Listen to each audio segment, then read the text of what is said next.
they're not teachers. They came from different careers, different pathways, but they have different stories to tell the kids. So they explore some personal goals, like what do they want to do after they graduate. They recognize their own gifts and talents, and they help build some like self-esteem, realize that they have value in this community. And some other things that we are doing are college visits. So last semester it was strictly Black Hawk Technical College. This semester we're expanding to Rock University, not Rock University, URock, and we're trying to get into UW Whitewater as well. Kind of look at the engineering programs, other like manufacturing programs, things like that. And then we also do a few, I think 3 days of financial literacy lessons at Black Hawk Community Credit Union. So they learn about debt and credit, the good and bad things about credit, fraud, and identity theft. And there was one more lesson, just budgeting in general. And these are the different business partners that we had. So first semester we had JP Cullen, Rock Road, Prent, the City of Janesville, the school district, like the maintenance side of it, United Alloy, and then Blaine Supply. And this semester, Rock Roads was not able to be a partner because the seasonal changes, and then the school district did not participate as well. So this semester we now have Farm and Fleet, specifically the automotive part of Farm and Fleet, and then SSI Technologies. So my role in this is really helping find the students, recruit the students. I get them on the bus at 7:20. Out of 2.5 weeks, we've had 2 days where we had all 14 kids. And then since then, we've been down 1 or 2, just with like sickness, or they miss their alarm, or whatever the situation is. So it's communicating with them every single day. They also have a workbook that they work in, and I grade those, share those with those facilitators, different things like that. I also create a newsletter that goes out to the mentors. So I think we have like 32 mentors within the community that this gets sent out to. And then our 4 classroom facilitators. I also do a student version of this too, so they know what's upcoming as far as dates, what is their lesson going to be this week, different things like that. And then we also ask for pictures from the mentors if there's anything that they want to share so other businesses can see what's going on. So those will be included in the newsletter as well. Then we have youth apprenticeship. So you might know a little bit about this, but it's an earn while you learn program. The kids are earning a paycheck from the business while getting some hands-on training. It creates a meaningful education. They have to take correlating classes at school that relate to their job and what they're doing on their job, and hopefully it will lead to a career. They do get a state certification after they complete the program. It requires 450 hours, and within it there's 13 different occupational areas. So there's education, finance, hospitality and tourism.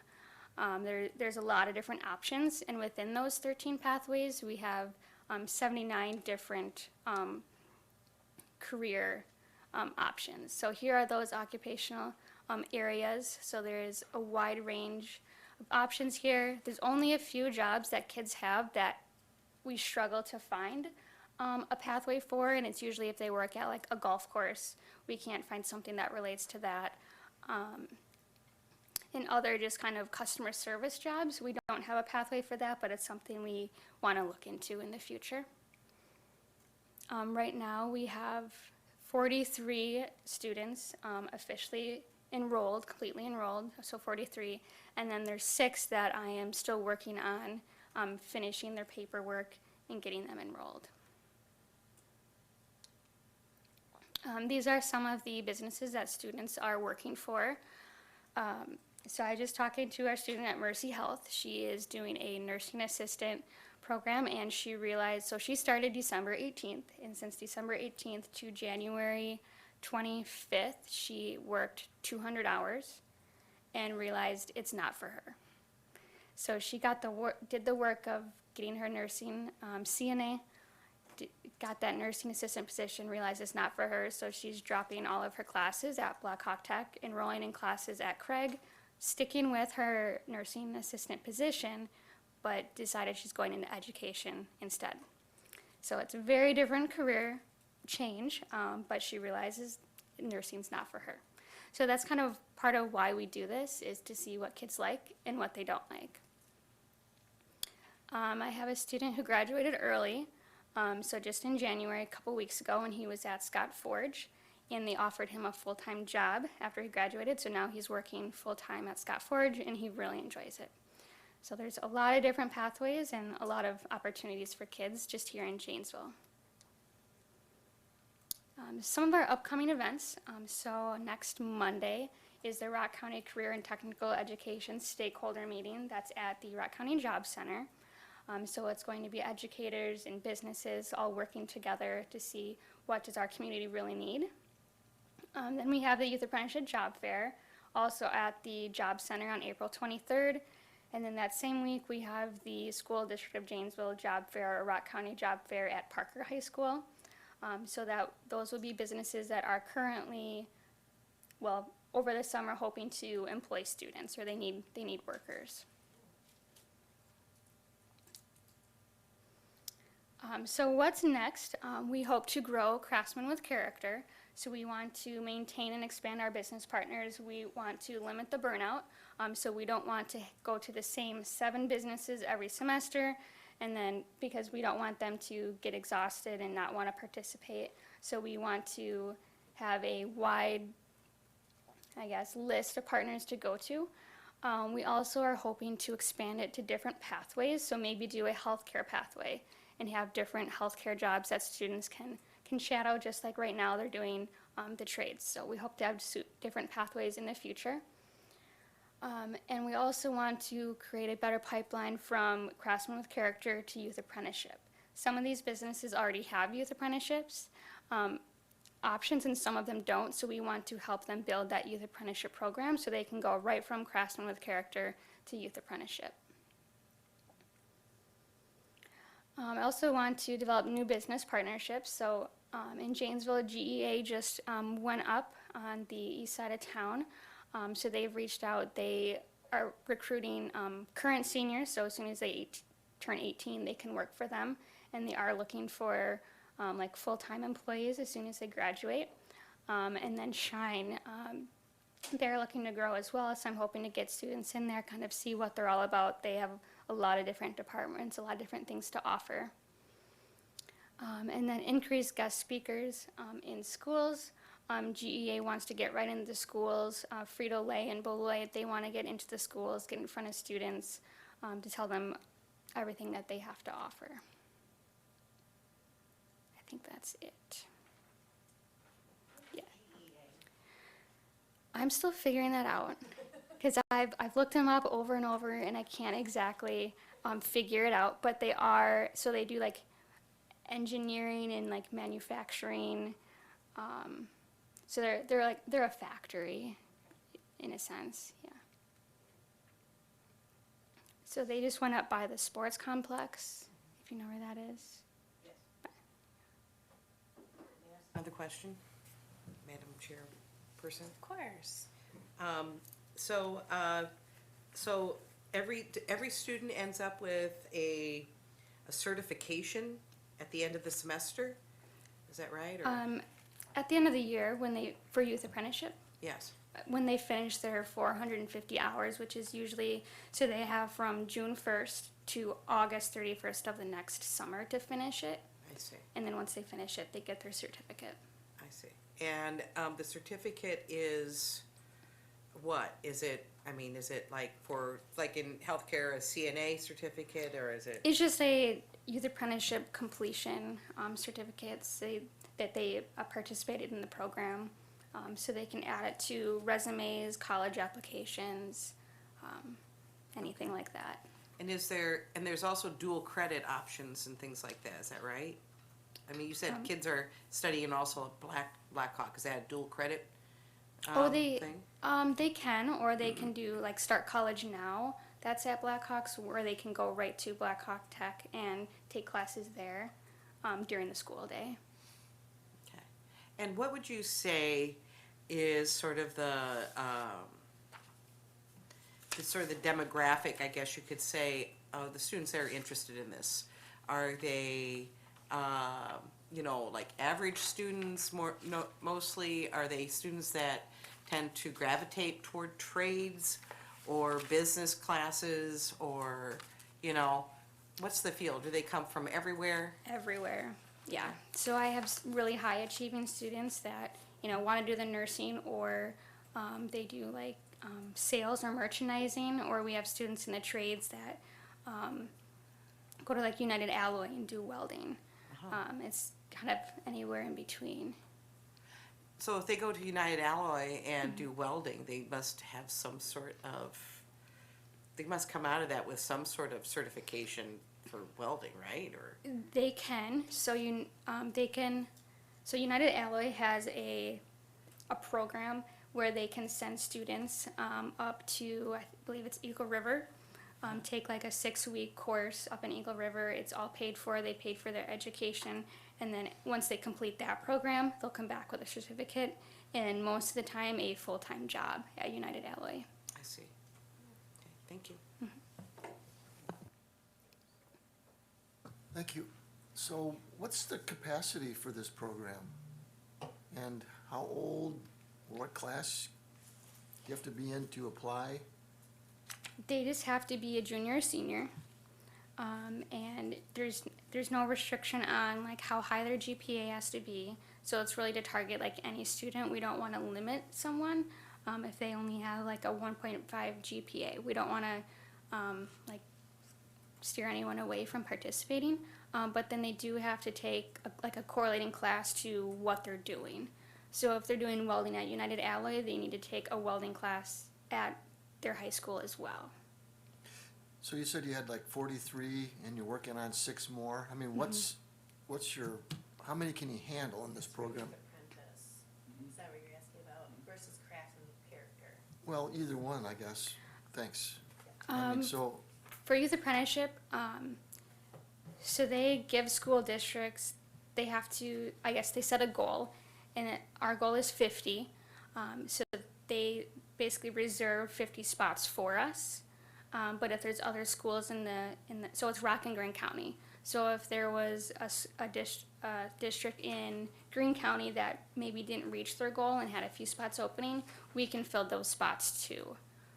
So we have a goal, but then Rock and Greene County as a whole has a goal as well. is there a waiting list to get on either program? No. Well, for Craftsman with Character, we try to limit it at 14 a semester. And that's with trying to limit it to 7 businesses. And then 2 students would visit each business at a time. And also that's how much our shuttle holds, is 14 students. We use the Blackhawk Tech shuttle to get from business to business. Thank you.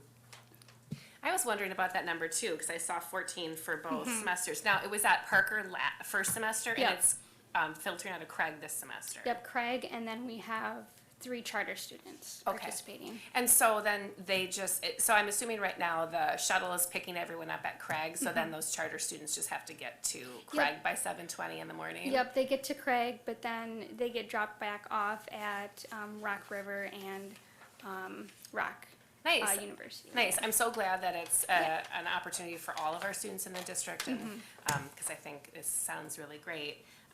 Thank you. This is a lot of helpful information about how these programs work, because Craftsman with Character just kind of relaunched, right? And it was at Parker, and I have a student at Craig, and so and I actually have a friend whose son was in that, and she was telling me about it, and at the time I thought, I don't even know what that is. Yeah. And so it's been fun to see it come back into fruition here. It's just given me a lot of good questions and things to think about. You talked about the job fair at Parker in April. So primarily then students are the focus of who's going to be there attending, right? Yes. So how is that being advertised to our students? Is there a plan for that already? to let them know what to do or who should show up? For the youth apprenticeship job fair, that one, I don't believe it was sent out yet, but it's going to be an Infinite Campus message to parents and students for all 10th and 11th graders. And then it will also go on the social medias. And then for the school district job fair, we're going to try to make it required for all juniors and seniors. So that will be done like within the different high schools, however they want to advertise it. Okay. But if that's only at Parker, it can't be. Oh, we're gonna bus the other schools over. Oh, really? Oh, that's great. That's our goal. Oh, cool. Okay, well, that's good to know, because I know a lot of kids that would be going out to, so I'm just, Like, we got a lot. just thinking. It's gonna be a lot. That's cool, but, Because there's like 800 almost juniors and seniors at Craig alone that we'll Yeah. have to get over there wow. somehow. Well, really wonderful. I'm excited to hear, so I want, like, keep us in the loop for how that goes. Yeah. Like in May, we want to know. I'll be thinking about all of you. I really appreciate, as a parent, when the messaging for programs like this also are duplicated to parents, because there are a lot of kids that just, for whatever reason, think something isn't for them, or don't want to do it, or are shy and don't think they can. And so I know even with my own house, where I have a very high achieving student, that individual still needs encouragement from home. So I just keep doing that, because I think it's really good. And sometimes, you might hear about something and you think another kid would be really well suited, and someone might bring it up. So I think that's great. Are there any other questions or comments at this time? Liz, if I can just add a couple Of things. course. First of all, you're seeing the fruits of having a designated person in Erin to be able to do some of the work, right? So we're really fortunate. And Erin is also, I will meet with some people out in the business area. Yeah, I talked to Erin, right? And I don't, does anybody ever call you like Mrs. O'Leary? Like everybody, you're just known as Erin. Everybody just says Erin. The Craig students call me Mrs. O'Leary Yeah. because I was a teacher there for Yeah. 4 years, but the Parker kids call me Erin. Yeah. So it's So right, she's like Madonna.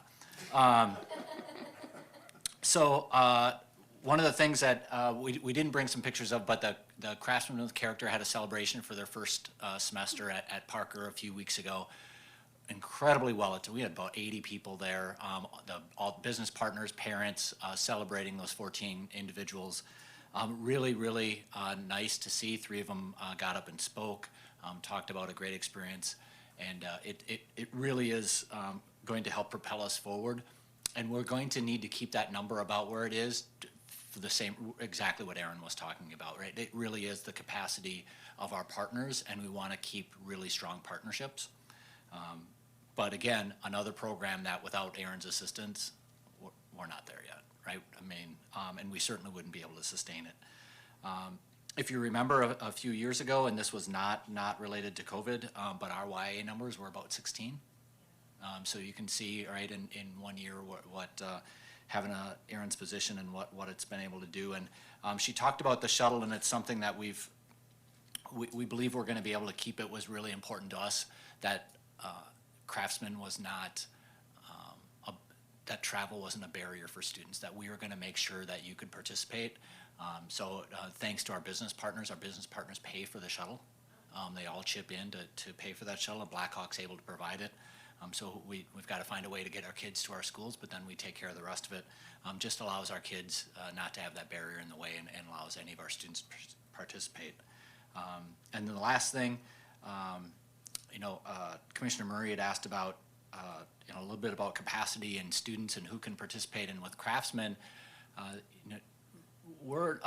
we kind of go hunting a little bit of maybe trying to find some kids like you could probably use a nudge, right? Like I think if you got in here and got to see, and we saw the fruits of that really fast from our group in Parker, of some kids who maybe weren't, and in fact at the celebration night, a bunch of them even said that I didn't think, and now I do, right? It was like I didn't think I'd like, and now I think I want to do this. So You've heard me say several times, I think the value of work-based learning experiences is actually the example. I think the greatest value is the example Aaron gave. It's a really, really cheap way to find out what you don't want to do. And finding that out early is really helpful. And the young lady she described, I'm sure will really enjoy the choice of like, yeah, I know I don't want to do this. Now I shut that off and I can really be passionate about education, which selfishly is awesome. So. Yeah, I have to say I was kind of excited when it was education, but I really appreciate that you provided that example, because it's like another reason why it's a really meaningful program for kids, because they really get to dive into what makes sense for them. Just one question I wanted to, well, actually more than one, but I'm glad to know that you were from Craig, because I was too wondering how you came to this program, and you were already in the district. So were you in the business area, or like what? I was a business teacher. Business teacher, okay. Well, that's cool. And then also, I see that there is an education pathway for, so in what area is that? So there's early childhood and then secondary education, which the secondary education, it's hard to find a paying job for that. Yeah. So we don't have any students in that right now. But early childhood, I have a student who goes to the YMCA, and she does she gets there about 2 o'clock and helps with their after school program. Okay. So she does it that way. So here's a thought I have for education, to have some of these opportunities during summer school, because those students could possibly be doing youth apprenticeship outside of the regular school year, but with some of the summer school programs. So I don't know what that could be, but that might be a cool time to, get more help and to give those students an opportunity. Because sometimes those education students too, or people interested in education, have really full loads and may not have an availability to try a youth apprenticeship, but summer school could be a time that would open up for them. So, and then I think it would be good, because I keep saying this, because we've talked about this, I'm always looking for ways to get kids involved in summer school and even as employment, but that creates that vision for them that school isn't just for me as a student, but this could be a career for me too. So anyway, there's my plug. Thank you for being here. It was great. We look forward to having you again. You did a great presentation. You did a good job. Thank you. Moving on, review potential employee handbook changes and consider moving to full board for approval. Scott Garner. Good evening. Every year, the board, we bring on a quarterly basis, we bring handbook changes to the board. It's about this time of year that we bring our second round. And at this time, we're looking to bring two additions, I should say, to the handbook. The first one involves internal moves. When we typically staff, we staff for the next year. Things happen over the summer. People move away, they find a different job, this, that, the other. So sometimes we have openings in buildings near the start of the year, typically in August. We try to avoid that. There's not a lot of them, but there are some. And we have, in years past, allowed people to internally apply for those positions and then be hired for that position as late as August 15th, which then puts that building that they're leaving from in jeopardy. We have to now hurry up and hire for that hole as well. So it's a domino effect. So essentially what we're looking to do is just be very careful about those internal moves. Every employee can apply for any position at any time, but as we get closer to August, the planning, the scheduling, all of those things, preparation, etc., for the school year start happening in August. So we picked August 1st as our timeline to begin scrutinizing those applicants. So for example, if we have a first grade teacher at Harrison, want to apply for a vacancy first grade teacher vacancy at Washington, we want to carefully review that and say, okay, hey, you could apply, but we're not going to guarantee that we're going to move you to that position for the sake of the kids and for the staff. We need to make sure that we maintain stability for the staff and students prior to the start of the school year. Now, at a later time, there could be a transfer, or even in the summer, that person could put in for a transfer and move, or we might find it beneficial to move that person at that time into the position. But we just want to be explicit about the fact that August 1st is kind of the time that we start to scrutinize those pieces. Can I just make a comment on that? You I bet. was wondering how that was gonna pan out, and I appreciate that you're not completely eliminating that opportunity, because there might be a situation that an employee might really be better suited elsewhere, and Yes. by shutting that down, we wouldn't be allowing that to happen. But I think it's important that we're carefully wading through those waters, so. And that's it. And that's all we're saying in the handbook, is that we're gonna be carefully wading through those waters. Not quite in those words, but this is for certified staff only, okay? This is for teachers and certified staff. We look carefully at those moves. Questions about that? So I'm curious as to, I mean, haven't you always had the ability to deny an internal change if it was going to create too much of a burden on, you know, the school that the person was coming from, or? We you know? have, I'm sorry, go ahead. I mean, this really just changes the deadline for consideration of that, is that right? Yes, we've always had the ability to do that. We haven't always done that in practice. This makes it more explicit that we are going to become more careful about those transfers closer to August and the start of the year. Okay, thank you. The second change, we're looking at our overloads as we continue to try to get our staff to full buildings without vacancies, for example. We want to get fully staffed buildings. In some cases, we have enrollment in which we're not able to, you know, it's one section here, one section there. We try to be economical and not hire a full-time position, because we won't find one given the current status of things. We then create an overload for a teacher. So we ask the teacher to teach that overload or that extra section of math, of biology, of you name it, chemistry. There's several different types of overloads. We're seeing more and more overloads now in the elementary levels as well. So in an effort to create equitable remuneration for our teachers, essentially what we're looking at is paying them the hourly rate of the teacher's median salary each year. Currently, the teacher median salary is roughly $65,000, so the hourly rate is approximately $47 and change. So they would get paid that rate to teach an overload based on the number of minutes they've taught. So the minutes are different in the high school versus the middle school and elementary, but everybody then will get the same rate of pay for teaching at the different levels, but according to the number of minutes that they teach. And we think that's a good move so that everybody has an equal rate of pay.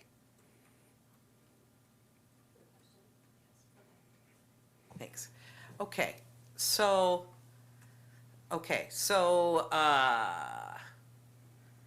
a person could be, let's say, well, first of all, do you offer an overload to anybody? I mean, could a person that's just finished their first year suddenly be asked to do an overload? Somebody Yep. that's fresh out of school and still trying to learn how to do this job? We sure could, yes. We have the ability to assign time to any teacher in the school. We try to find the people that are more experienced. Obviously, we want to put a first-year teacher in that situation, but in some cases, it's unavoidable based on that. And so, do you like offer? So let's say that it's in a little more less. I hate to say this way. Less specialized area like English. Okay, I don't want to hear from anybody about that. But let's just say it's in something like that. How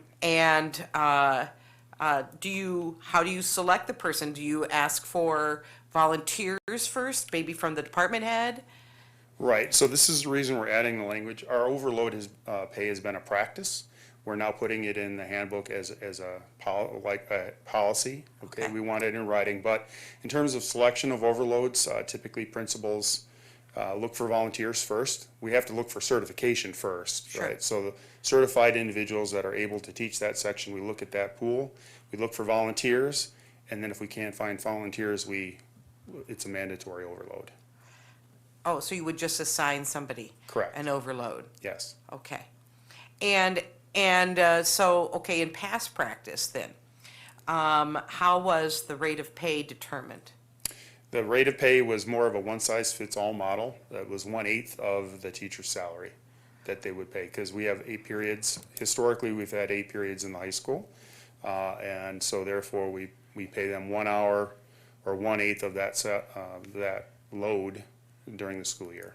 So if, for example, if I'm making, we'll make it easy, $40,000 a year, 1/8 of that would be $5,000. So I see. that teacher would get $5,000 for that. But person that has been there for 20 years or something at the top of the scale pretty much, it could be a significant. Yes, And is that taken into consideration at times as to how much it's going to cost to fill this thing? If I could get it for $5,000. we try to get the most qualified person into that position. There are several overloads this year that we are paying out. And it is one way, again, that we save from hiring full-time staff for not a full-time schedule. We want to avoid that, obviously. We want to be economical. So overloads is our way of trying to fill those holes when we can, and we look for the most qualified staff. But there are veteran staff that would get paid more currently than our less experienced staff. But this is going to make it equitable across the board.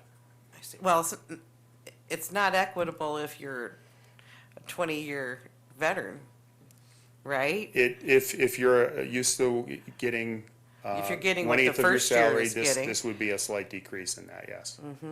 Okay. But it would be a large increase for some under the median teacher salary. Yeah, So yeah. it's both ways, right? So, okay, and then how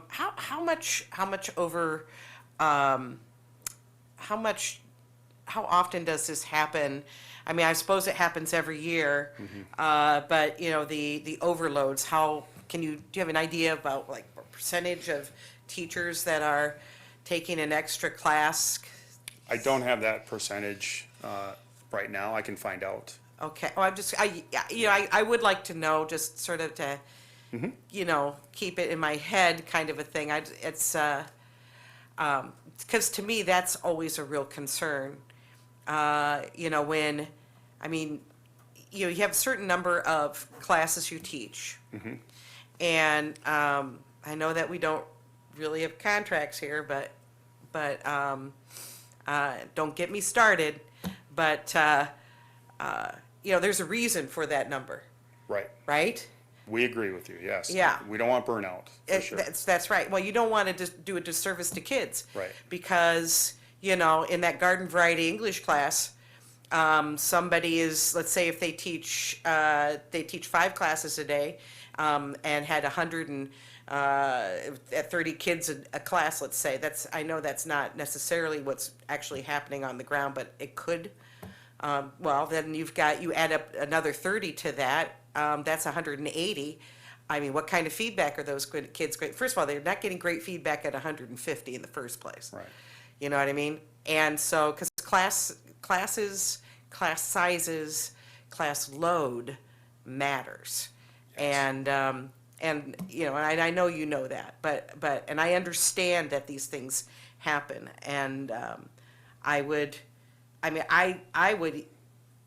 not so sure I like the idea of basing it off of just a median salary, like a stipend.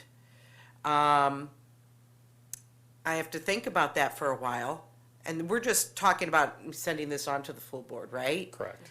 So I am concerned about that change. I'm also kind of concerned that, is there in the handbook actual procedure as to how one goes about finding a teacher for an overload, and what's taken into consideration, and like a system for that? We do not have that in the handbook for overloads. We do have for how to hire and find staff. Sure. I mean, to me, that might be a good thing to sort of lay out, just so that, you know, those issues that I'm talking about with, you know, a first year teacher ending up with extra classes, that could be a disaster. But not, that's not to disparage first year teachers. It's just, it takes a while. But also, you know, just the overall, impact, like, of assigning overloads in the first place, or having teachers take overloads in the first place, and how they're distributed. So that concerns me. You know, I'd like to talk with somebody about that sometime. But, you know, Sure. maybe we We can can sit down schedule and some chat time. about that Absolutely. and that kind of thing. So, yeah, I'm not sure I'm totally on board with the making it a stipend at an average. But I appreciate, because this is more than, to me, this is a fundamental change.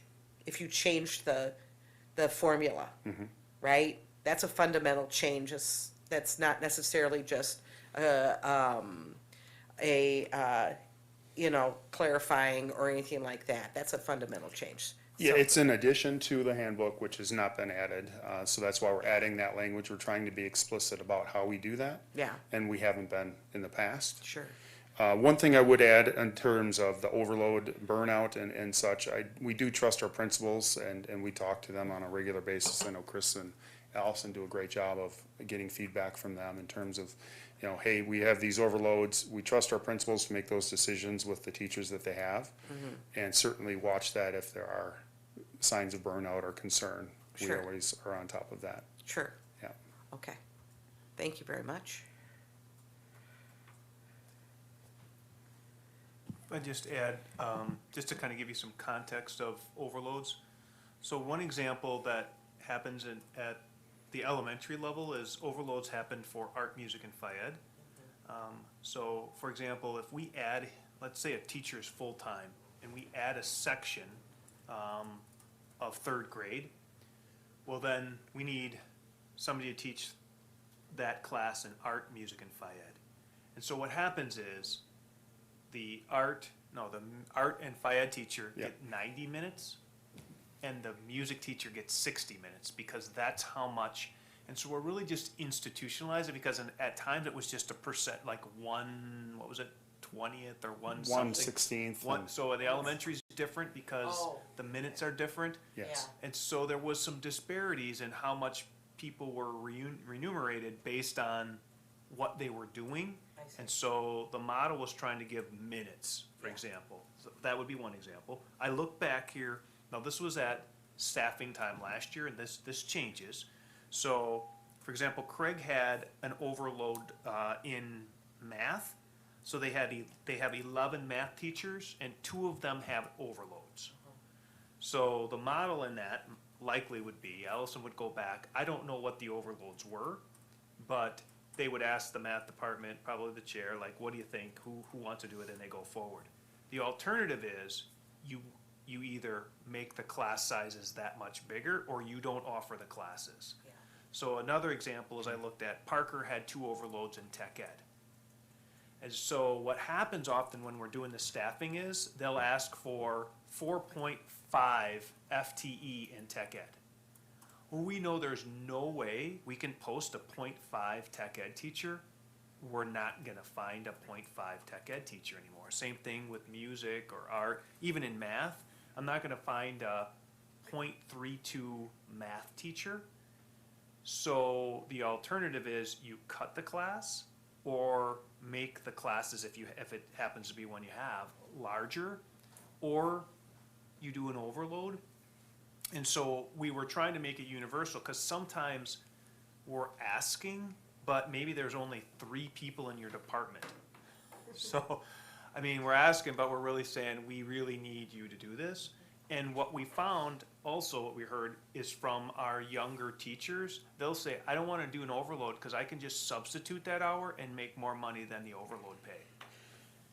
So then they're saying, I don't wanna do it, and we really hesitate from telling someone you have to do it if they don't wanna do it, because that is hard. But at the elementary level and the middle school, sometimes we'll have overloads in the specials. I should say never, but we don't have overloads in elementary and middle school core teachers. Because they can't teach, right? I mean, it just, the system doesn't allow them to teach more than they have. Whereas at the secondary level, at the high school level, they have 5 sections, and so if they teach 6, we can, or no, they have. 7, if they teach 7, they teach 6. 6, they can have 7. Yes, So, again, we're always looking for feedback and we can go back. But, so the idea again is we use the midline, that $65,000, which still, people don't have to do it. So it's not like an overload person is expecting an overload next year. It usually goes away. So if they don't want to do it, they don't have to do it. And I would just say, we haven't found people don't want to do it. Because Right. it is, I mean, it's a big job, but it is a significant amount. So the example would be, if I'm making 1/8, I'm making 1/8 of $65,000, right? Like it's about you $8,000. can do the math. Yeah, So there isn't many other ways for teachers to take on, I mean, you can coach and you're not gonna get. So we're just trying to make it universal so that somebody who is, if you have 2 overloads in a department, one person's getting 8,000, another one's getting 4,000 for the same additional duty. So that's why we're trying to streamline. Well, thank you. Yeah. I'd have to ask a fundamental question. I'm guessing an overload is caused by a vacancy and number of students? but yes, both. So if we have a vacancy, maybe we don't have an English teacher that we thought we had. So then we have to fill that vacancy. We try to get a long-term sub or fill that vacancy as soon as possible, but in some cases, we can't. So we have overloads, we have teachers taking overloads for a short period of time. If in fact it's due to numbers of kids, that usually creates an extra section or 2. And then in that situation, then we have a year-round or semester overload, typically in high school. Thank you. If I could add, Commissioner Murray, an example would be, if I look at our numbers, right now we have 11 full-time math teachers at Craig High School, and that's based on the number of courses that kids requested to take. So if this coming year, kids request to take what would be the equivalent of 11.4 sections, we'll have the full-time 11, we need 4, and 0.4 would be that we need 3 more classes. There's requests for 3 more classes. That's how generally we get overloads at the secondary level, because the requests are greater than the staff we have. So then we have to find a way to either, so we offer them as opposed to cutting them. That's how we offer them. Historically, maybe we could find a half-time math teacher or a half-time music teacher. We just can't find those people in today's world. So we end up asking to do an overload before, and sometimes, so that's usually where it comes from, the staffing. And it also could come from somebody mid-year leaving us. They just choose to depart, and so we don't have anybody to fill that role, and depending on how that goes, we'll distribute the wealth, if you call it, this course load over a number of different people. Okay. Second. I'm not educated like you guys, so I'm trying to keep up. So if we didn't do these kinds of things, we might have to reduce class offerings to those kids that want it. And then the other side is employee burnout, right? So, okay. It's tough because, one year I hear about, geez, I don't have my prep time, period. I don't have some time to get some air, but, okay. All right, thank you.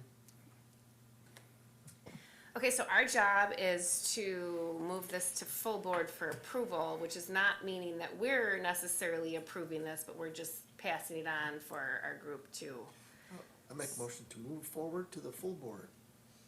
I'll second it. Okay, all in favor? Aye. Thank you, so that passes to the full board, thank you very much, Thank Mr. you. Garner.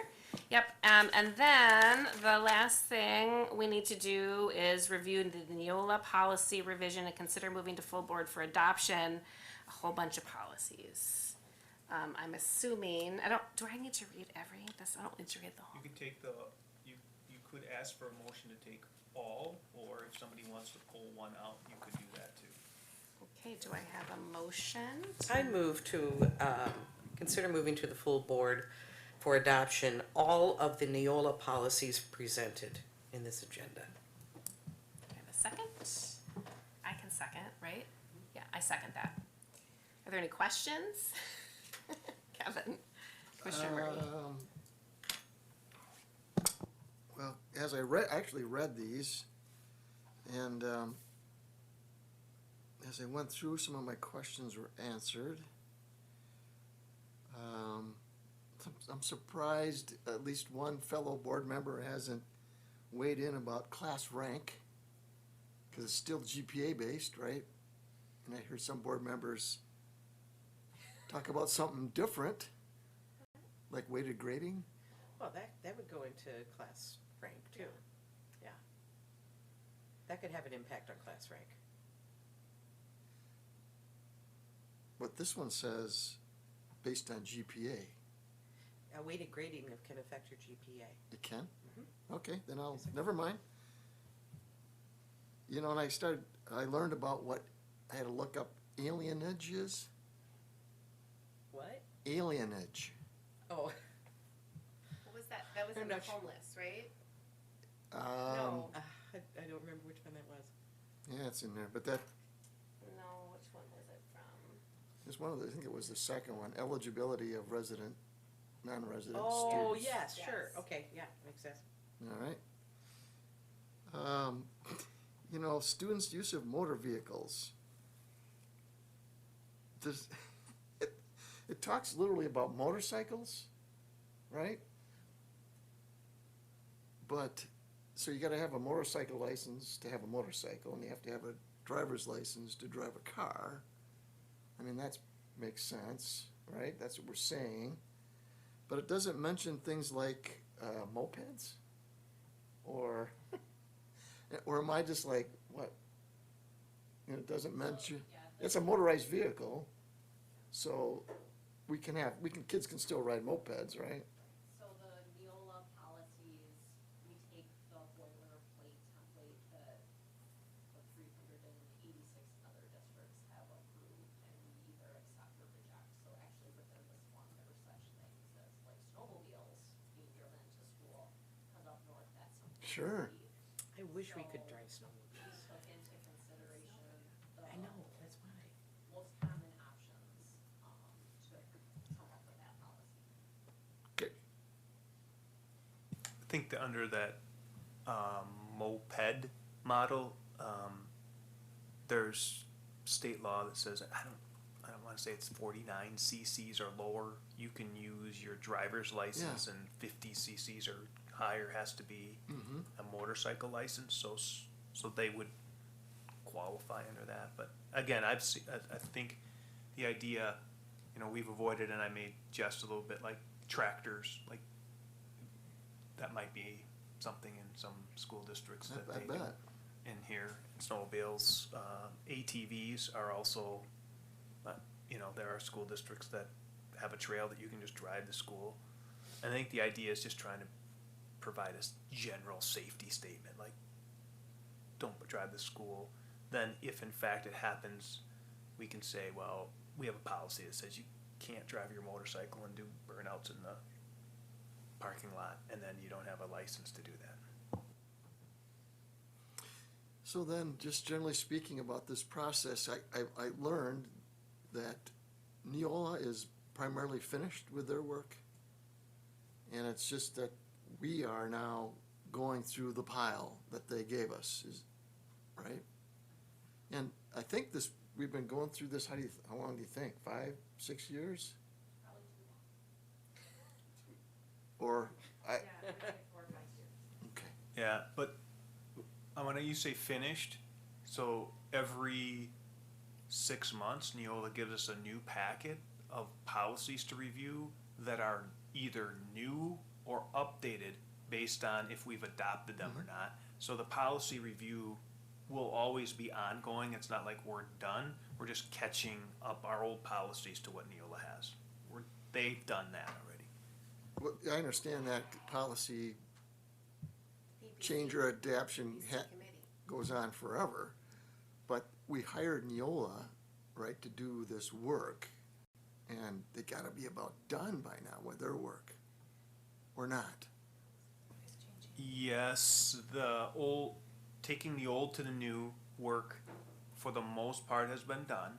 Some of that still is us making sure that when they've made the adaptations, there isn't a change that we didn't want or did want that wasn't there. But yes, we're still trying to work through these and try again not to bring 25 policies per PPC meeting to the board. And I know that their directors, is one of their favorite jobs, I bet. is policy, so we appreciate the work they're doing on these. Allison. Thank you. Chris. Yeah. Good, thank you. Yeah, it's a heavy lift for the directors, so it's not fun to read through these. I have to make sure that I am in the right mental state to be able to do it. And at home when I'm reading, you'll often see me like this.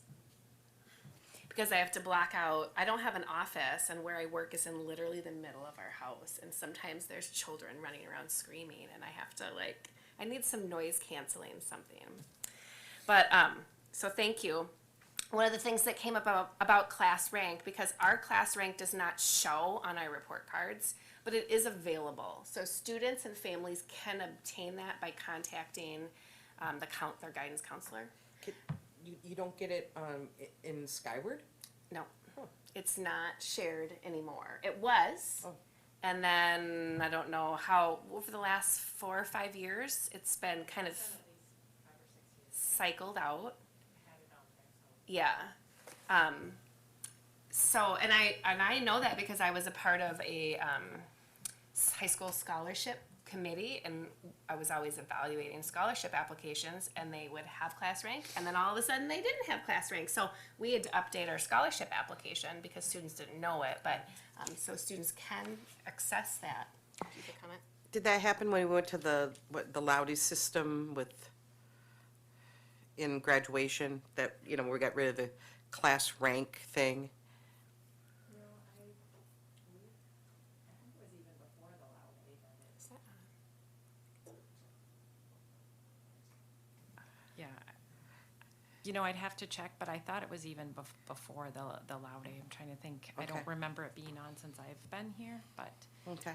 I know, yes, it's available to anyone because there are specific scholarships that require you to indicate your class rank or based on class rank. So it's available to all students. It's just not on the official transcript. Okay, thanks. I can try to do a little research, but I know it's at least been 5 or 6 years since it's been Okay, removed That's from good. there. thanks. This isn't necessarily related to passing this policy, but as we were reading the administration of medication and emergency care, I was wondering about our training for EpiPens. And I know it talked about certain people are trained, but do we have school-wide training? We do. not school-wide training, but anybody who has a student with an EpiPen. Okay. The nurse comes to train. Okay. Staff members, and then any medical emergency response team members are trained on Epi, both by the nurse, and then when they have to renew their AED, CPR, and first aid training, that trainer goes over Epi and how to administer it. That's good to know. Thank you.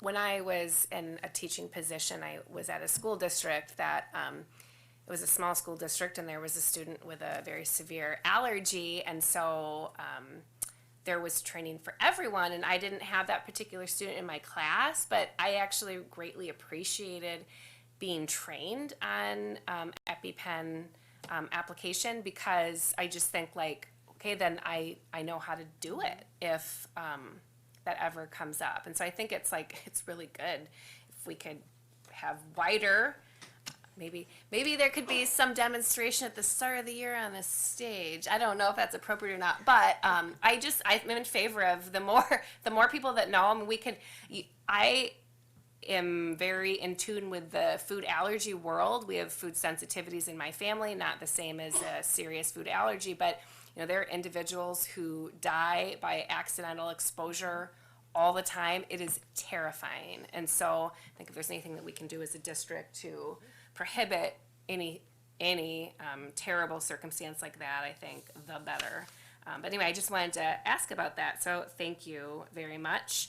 And then another thing, we have never had a homeless student presentation to PPC or the board, but we have these liaisons in the district, and I know that I could bring it up at our PPC planning committee, but I just think that would be such a valuable topic to share and talk about the work that's being done. So I just wanted to, before I forgot, bring that up. Okay. All right. So you made the motion. Did you second the motion? Did I second the motion? Okay. Whew. Okay. All in favor? Aye. Okay. Motion passes. Thank you, everyone. Are there any announcements or updates to share? I know that our PPC planning meeting for the next month will be held next Monday at 9:30. So if there's anything that you need to get on our radar, please let me know. And then, of course, next month's meeting is whatever the date is. I can quick look, the 4th. The 4th of March. So mark your calendars. Right? Can you guys meet earlier? What do you mean? You mean in the day? Yeah. I can. I don't know about Lisa. Oh, yeah. I am available at different times of the day, except for at school drop-off and pickup times. I'm not available at those times. I am doing other things, transporting children. Lisa's I think her schedule is complicated, but we can talk about that. Is this time a challenge for you? Yeah, This time of the year it is. this time of the year is, okay.